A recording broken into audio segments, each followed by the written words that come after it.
반갑습니다. 오늘은 얼핏 보면 엄청난 일이 벌어진 것 같은데 조금 더 자세히 살펴보면 코미디인 일들이 많이 펼쳐졌습니다. 5천억 달러, 하나로 716조 원 규모의 스타게이트부터 일론을 아인슈타인이라고 지칭한 JP모건 CEO의 발언 등 맥락을 알고 보면 코미디인 내용들을 함께 정리하겠습니다. 자, 먼저 JP모건 CEO와 관련된 내용부터 정리하겠습니다. 일론 머스크가 이런 말을 해줘서 감사하다라는 글을 남겼죠. JP모건 CEO가 어떤 발언을 했는지 그 영상부터 함께 보겠습니다. 일론을 살펴봐야 됩니다. 스페이스X, 테슬라, 뉴럴링크 이 모든 걸 보면은 일론은 아인슈타인입니다. 그래서 일론을 최대한 도와주고 싶습니다. 그리고 누군가가 우리 정보를 보고 지금까지 정보가 아주 비효율적이었다라고 말하는 건 완벽하게 합리적인 일이라 생각합니다. 이런 이야기를 하면 마치 일론 머스크의 엄청난 팬인 것처럼 보입니다. 이게 바로 JP모건 CEO입니다. 그런데 어제 영상에서도 강조했듯이 중요한 건 맥락을 함께 보는 것입니다. 저는 아주 오랜 시간 동안 JP모건을 JP모론이라고 부르고 있습니다. 모론은 얼간이라는 의미죠. 왜 이렇게 부르는가? 바로 과거 맥락을 확인해보면 지금 상황이 얼마나 웃기고 어처구니가 없는 상황인지 확인할 수 있습니다. 일단 방금 본 CEO 같은 경우 2006년부터 JP모건에서 CEO로 재임하였습니다. 일론 머스크 혹은 테슬라와 인연이 시작된 시점은 2014년도입니다. 이때 테슬라로부터 워런트를 매수하게 됩니다. 워런트라고 하면 합의된 가격에 테슬라 주식을 매수할 수 있는 권리를 의미합니다. 이걸 JP모건이 구매하였기 때문에 미래의 테슬라 가격이 오르면 오를수록 JP모건에게는 이득이 되게 됩니다. 그런데 2018년도 일론 머스크가 아주 유명한 글을 트위터에 남겼죠. Funding Secured. 이를 통해서 테슬라가 비상장회사로 전환될 수 있다라는 가능성이 물리로 떠오르며 테슬라 주가의 변동성은 높아졌습니다. 그리고 방금 봤던 이 JP모건에서는 여기에 트집을 잡기 시작합니다. 당시만 하더라도 테슬라 주가가 벌써 엄청나게 올랐기 때문에 워런트 구입으로 인해서 상당한 이득이 발생한 상황이었습니다. 그런데 일론의 입이 문제다. 아주 대표적인 NPC들이 하는 소리가 일론의 입이 문제다. 인데 이걸 시전하면서 일론 입 때문에 테슬라 주가 변동성이 올라갔고 이 때문에 워런트 행사가를 조정을 해야 된다라는 주장을 일방적으로 합니다. 이 당시 JP모건이 요청했던 워런트 행사가 조정을 금액으로 환산하면 1억 6,200만 달러가 됩니다. 그리고 법적 소송 절차를 준비합니다. 그런데 웬걸 2024년 말 트럼프가 당선이 되고 그 다음에 워런트 관련 분쟁을 합의하고 소송도 공식 철회하게 됩니다. 여기에 트럼프 당선이 아주 큰 역할을 했죠. 그리고 방금 인터뷰에서 봤듯이 이제는 일론 머스크가 이런 도지를 운영하는 게 아주 합리적이다라고 말을 합니다. 이게 바로 2014년에서 2024년까지 JP모건과 테슬라의 관계입니다. 그동안 이 JP모건에서는 어떤 목표가를 제시하였는가? 워런트 사고 난 다음에는 목표가를 올립니다. 그런데 그 다음에 제시하고 있는 목표가들을 보게 되면은 거의 고등어 존슨 수준입니다. 가장 최근 목표가 같은 경우 135달러인데 지금 이 목표가는 주식 분할을 고려해서 조정이 되었는데 2020년도에도 16불, 30불을 외쳤습니다. 그리고 항상 비중 축소를 외쳤었죠. 이때 JP모건의 목표가를 의미 있다라고 생각을 했다면 도대체 이건 뭔...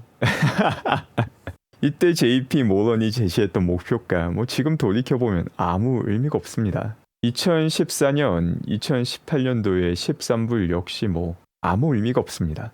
바로 이런 데서 의미를 찾는 경우가 스스로 관련 맥락을 확인하지 않고 그래도 메이저 IB인데 뭔가 있겠지라고 생각을 하면 그게 바로 NPC가 되는 겁니다. 이 인터뷰를 처음 봤을 때 일론 머스크의 팬인가 싶었는데 맥락을 알고 보면 코미디 중에서도 이런 코미디가 없는 것입니다. 이처럼 기간의 목표 주가가 중요한 게 아닙니다. 이 기간의 목표 주가에 따라 테슬라 투자를 했다면 장기 투자는 결코 할 수 없었을 것입니다. 주가가 아무리 많이 오른다 하더라도 단기적으로 조금 오른 거에 만족하고 조금 내린 거에 슬퍼하며 장기 투자가 불가능한 상태로 만들어 버리게 됩니다. 본질이 아닌 노이즈에 초점을 맞추다 보면은 테슬라 인도 예상치 감소, 비공개 전환을 위한 자금 조달 부족, 부정적 전망, 이런 헛소리에 휘둘리게 되는 것입니다. 그럼 본질은 무엇인가? 바로 테슬라가 가지고 있는 상품과 서비스가 본질이죠. 하드웨어적인 측면에서 자동차가 얼마나 튼튼한지, 소프트웨어적인 측면에서 AI가 얼마나 빨리 발전하고 있는지, 이를 평가하는 게 가장 본질적인 내용입니다. 그리고 하드웨어와 관련된 테슬라의 본질적인 능력은 샌디 멀로시가 아주 잘 보여주고 있습니다. 이 영상을 보게 되면 2018년 테슬라 모델 3에 얼마나 많은 부품이 사용이 되었는지 직접 샌디 멀로시가 카운팅을 했습니다.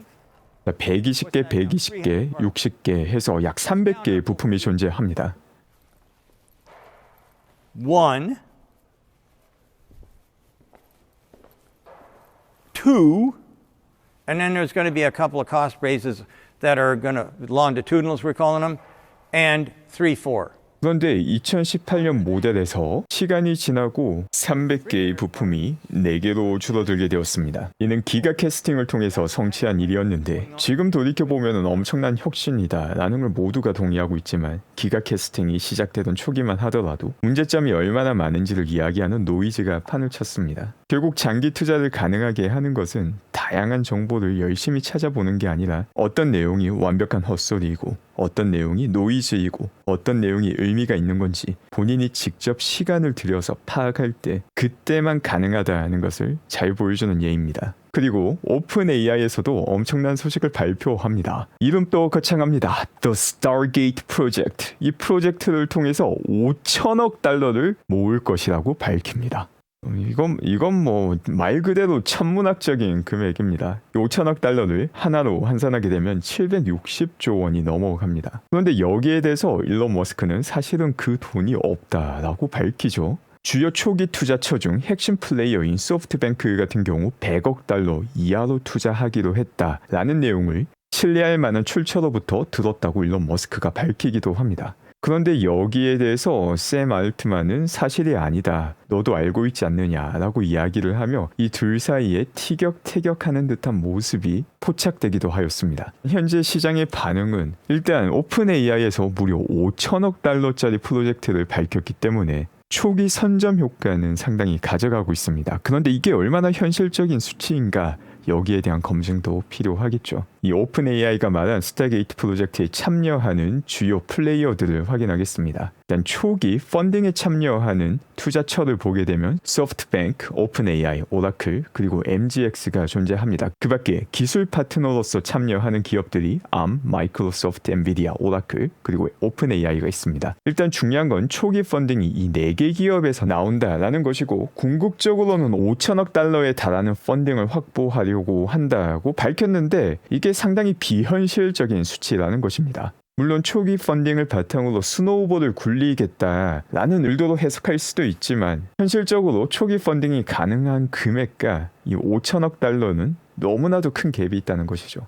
이게 왜 갭이 존재하냐면 소프트뱅크 같은 경우 가지고 있는 현금이 380억 달러밖에 되지 않습니다. 그런데 기업을 운영하기 위해서는 당연히 일정 수준의 현금을 항상 가지고 있어야 됩니다. 돈이 많으면 부도가 나기 때문이죠. 그렇기 때문에 일론 머스크 같은 경우 신뢰할 만한 소스를 통해서 소프트뱅크에서는 100억 달러 이하를 투자할 것으로 알고 있다고 밝혔습니다. 만약 소프트뱅크에서 추가로 투자를 하고 싶다라면은 다른 주식을 매도해야 됩니다. 소프트뱅크에서 매도할 수 있는 주식이 암과 알리바바 주식인데 현실적으로 이 주식을 매도해서 스타게이트 프로젝트의 추가 펀딩 자금을 제공해 줄 가능성은 아주 낮은 상황입니다. 오라클 같은 경우도 현금 전체가 110억 달러입니다. 여기서 얼마를 더 투자할 수 있겠습니까? MGX 같은 경우 구체적인 숫자가 확인되지는 않았습니다. 그런데 전체 규모가 1000억 달러입니다. 여기서 10%도 많은 건데 이 10% 해봤자 100억 달러입니다. 초기 펀딩 참여처로 확인된 곳 다 합쳐봤자 5천억 달러는 커녕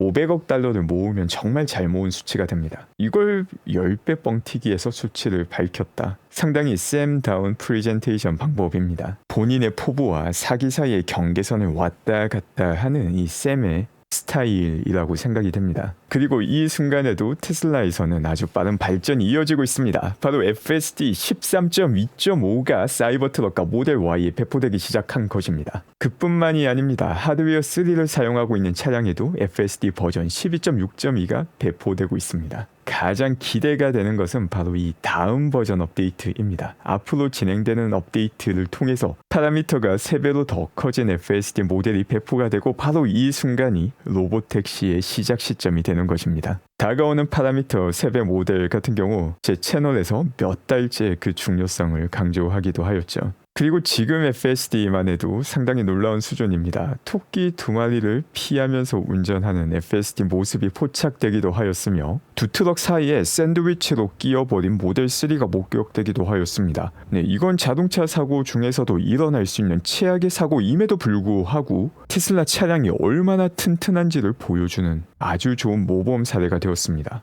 이처럼 차가 튼튼하다 보니 차에 탑승하고 있던 운전자도 다치지 않고 내릴 수 있었습니다.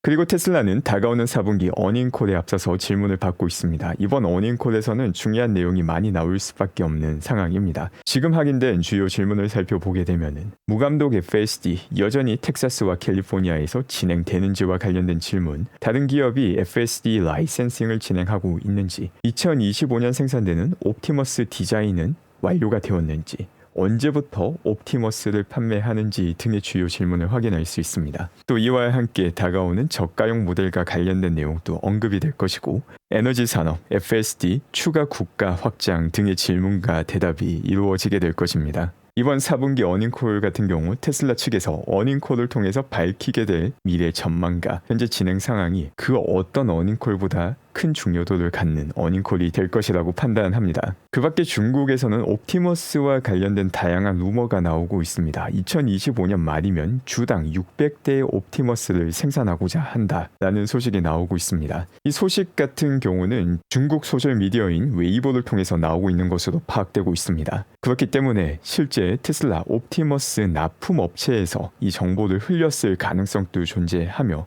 순수한 루머일 가능성 두 가지 모두 존재합니다. 다만 지금까지 일론 머스크의 스타일을 보게 된다면 상당히 공격적인 목표를 제시하고 모두가 이를 불가능이라고 이야기할 때 실제 만족하는 경우도 종종 있으며, 만족하지 못한다 하더라도 조금만 시간이 지나면 이를 만족하는 경우를 많이 확인하였습니다. 그렇기 때문에 2025년 말 주당 600대의 옵티머스 생산 결코 불가능한 일이 아닌 것입니다. 그 밖에 주니퍼와 관련된 중국 루머도 확인되고 있습니다. 기존 모델 Y 재고 같은 경우 벌써 거의 동일한 상태이며, 신규 모델 Y 주니퍼는 2월 말부터 인도가 시작될 수 있다라는 루머가 확인이 되었습니다. 오늘 또 함께 해주신 분들 감사드리며 즐거운 하루 되시기 바랍니다.